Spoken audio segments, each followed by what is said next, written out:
ایک طرف جب کہ منافقین کہیں گے کہ ہمارا انتظار کرو، ہم اندھیرے میں ڈوب گئے، کچھ آپ کا نور ہم لے لیں، اسی دن بہت سے لوگ فوز عظیم اور بڑی کامیابی سے خوش ہوں گے۔ تقابل، ایک طرف خوش ہونے والے اپنی کامیابی سے، اپنے نور سے، دوسری طرف منافقین انتہائی پریشان، ظلمتوں میں، تاریکیوں میں، اندھیروں میں ڈوبے ہوئے مسلمانوں کو دہائیاں دے رہے ہیں کہ رک جاؤ، ہمارا انتظار کرو، ہم کچھ نور آپ سے لے لیں۔ تو یہ تقابل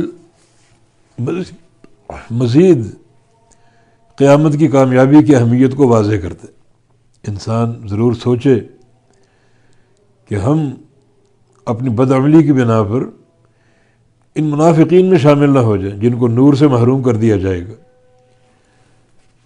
اور جو نور کی طلب میں لاچار ہوں گے اور دہائیاں دیتے ہوں گے۔ اب دیکھیں قیامت کے دن، جیسا کہ قرآن پاک سے بھی یہ بات واضح ہوتی ہے اور احادیث میں بھی، کہ بعض لوگ اپنے سروں کے بل چلیں گے، سروں کے بل۔ جب نبی علیہ السلام نے یہ بات بیان کی تو صحابہ نے پوچھا سروں کے بل بھلا کیسے چل سکتے؟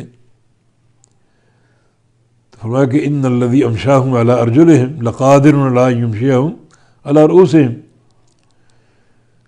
جس ذات نے پاؤں کے بل چلنے کی قدرت دے دی، ٹانگوں پر چلنے کی قدرت دے دی، وہ ذات اس بات پر قادر ہے کہ سر کے بل بھی چلا دے۔ اب تقابل دیکھیں، ایک طرف یہ لوگ ہیں جو سر کے بل چل رہے ہیں، کیا ان کے جرائم ہوں گے، کیا ان کی معصیتیں ہوں گی، اور کیا ان کے خبیث عقیدے ہوں گے، اور دوسری طرف کچھ ایسے لوگ بھی ہوں گے جو اللہ تعالیٰ کے انتہائی قریب نور کے ممبروں پر بیٹھے ہوں گے،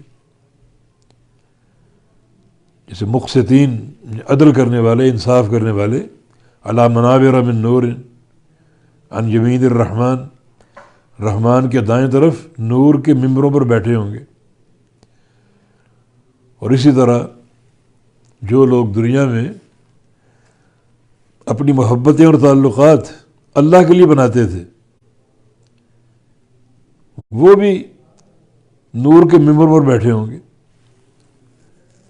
اللہ تعالیٰ قیامت کے دن میدان محشر میں ندا فرمائے گا کہ این المتحابون بجلالی، میرے لیے محبتیں کرنے والے کہاں ہیں، جن کا دنیا میں ملنا جلنا، محبتیں کرنا، کھانا پینا صرف میری رضا کے لیے تھا، وہ کہاں ہیں؟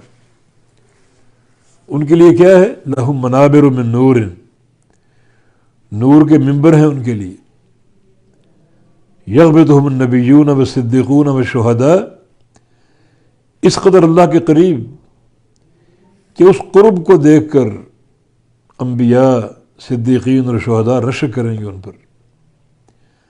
اب یہاں تقابل کریں، ایک طرف کچھ لوگ سروں کے بل چل رہے ہیں، دوسری طرف بہت سے لوگ نور کے ممبر پر بیٹھے ہوئے ہیں۔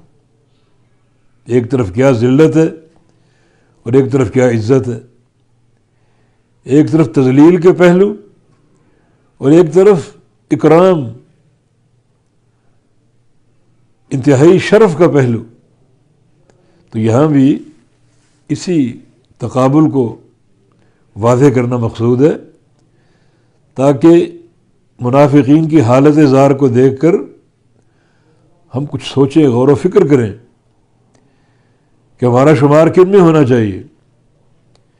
جس دن منافقین کی حالت ہوگی اس دن بہت سے لوگ کامیاب بھی ہوں گے، جس دن منافقین اندھیروں میں ڈوبے ہوں گے تو اس دن بہت سے مسلمانوں کو، بہت سے لوگوں کو نور میسر ہوگا، نور ان کا دوڑا ہوگا۔